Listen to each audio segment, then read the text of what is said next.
Hi, I'm John McEvoy, Chief Reporter at Declassified UK. Thanks very much for inviting me to provide testimony. Today I'm going to present evidence that we at Declassified contend could implicate UK ministers in war crimes and crimes against humanity in Gaza.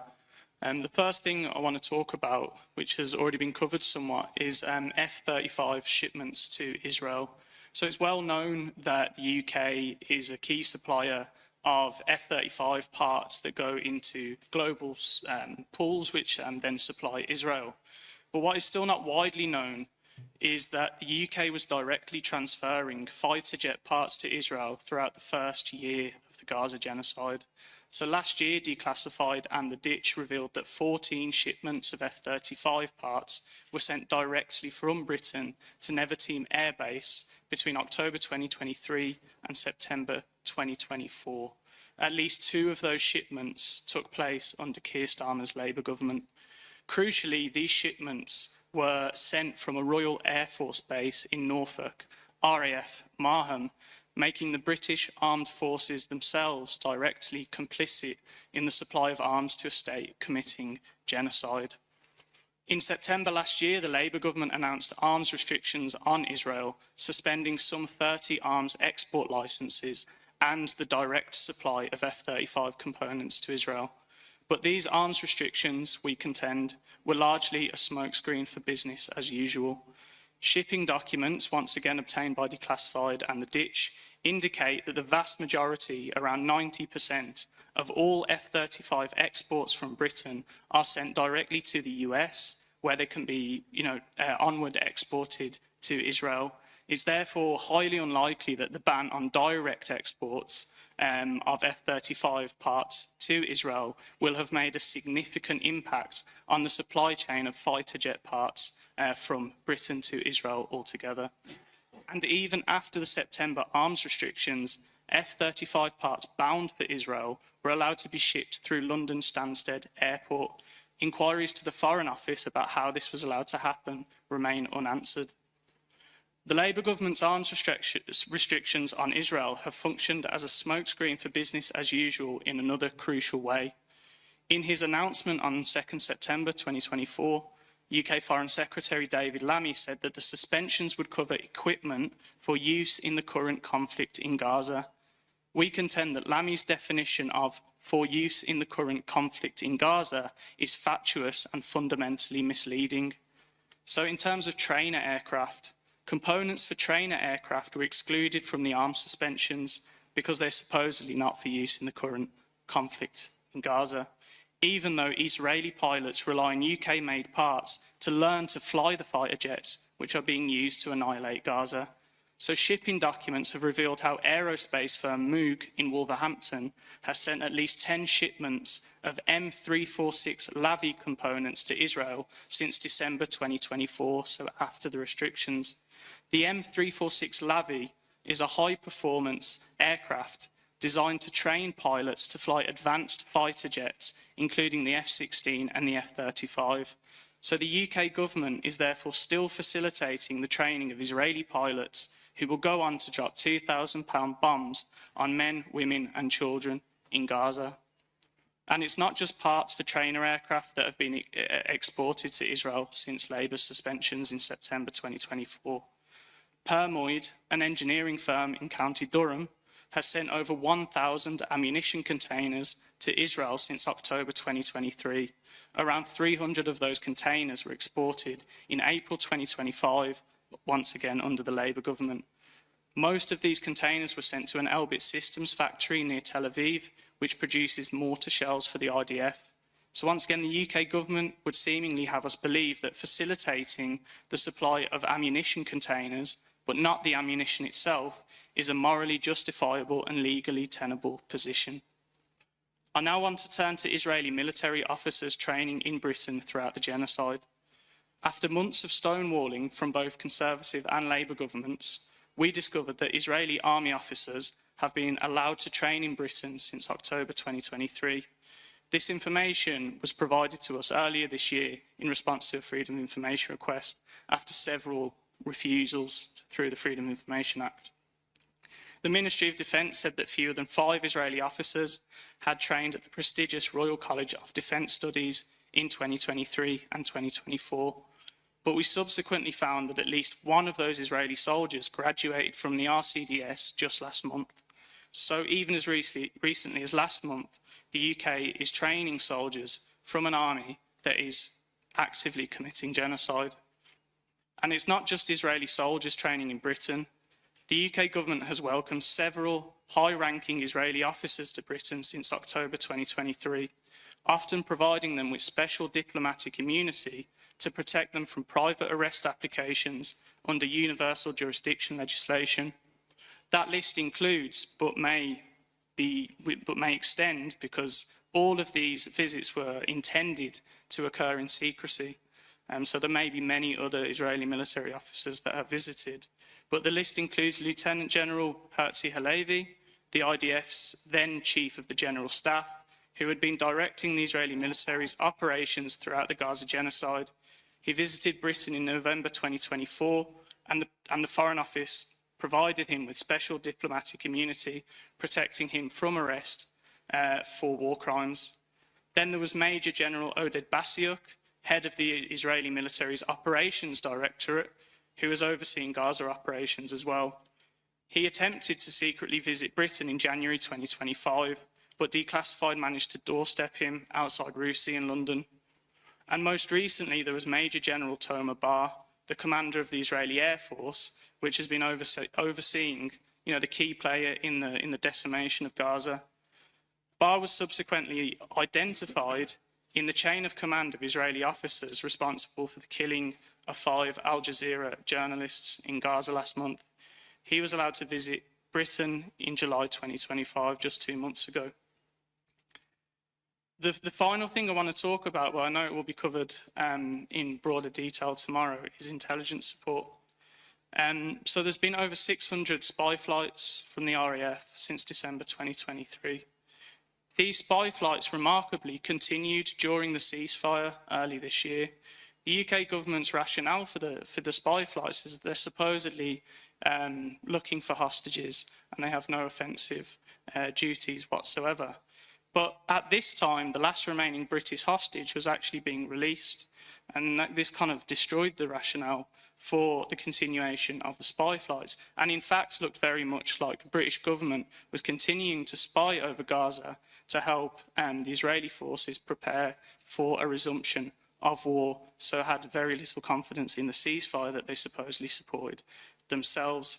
There's been several spy flights that have gone over Gaza either before or during massacres, and there are serious concerns about what intelligence the RAF is using in order to decide where they supposedly look for hostages, and whether any of that intelligence has been gleaned through torture of Palestinian hostages and captives, given we know about the pervasive and systematic use of torture by Israeli forces against Palestinians.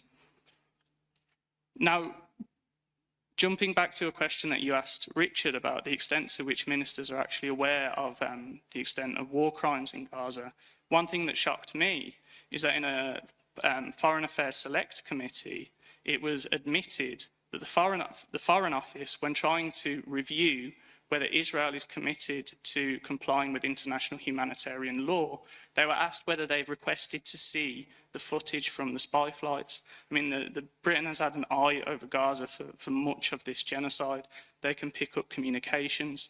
The Foreign Office Minister said they have not even asked to see this footage. They have one of the greatest databases of genocide in recent history, yet the Foreign Office and the unit that is supposed to decide whether Israel is complying with international humanitarian law has not even asked to view it, which I think is an incredible admission. My very final point is that it's worth noting that most of this information that has been cited now has been either ignored or suppressed by Britain's corporate media, which also needs to be investigated for complicity in this genocide. Thank you.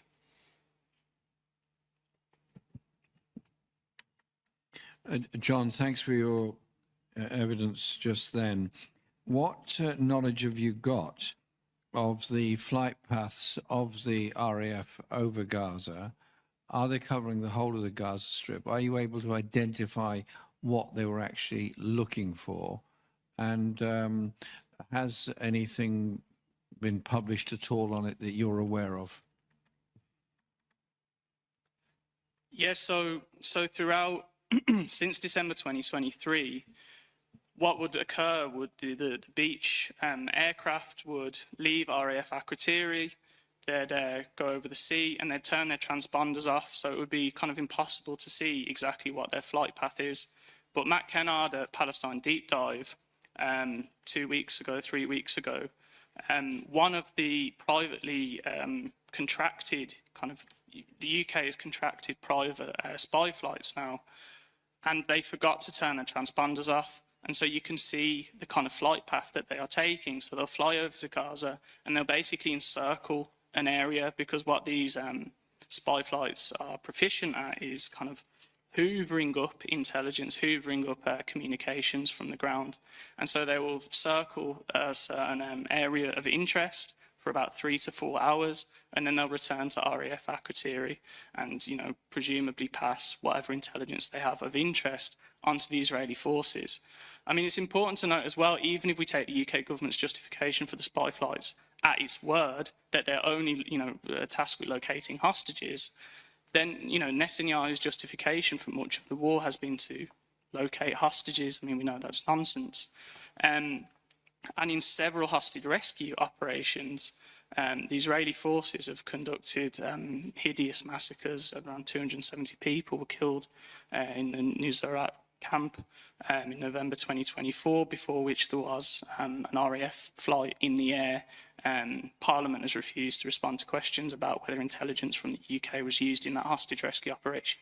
So even if they are only 4 hostage rescue operations, which frankly I don't find altogether convincing, then there are still major concerns about UK complicity in massive violations in Gaza.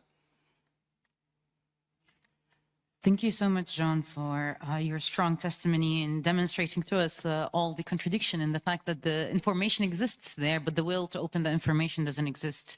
I was wondering if you had any information in relation to the facilitation of the use of military bases by British military bases, and also in relation to those flights, the cost of that comes from who's paying that cost? Is it private companies, or are they paid for by the British government?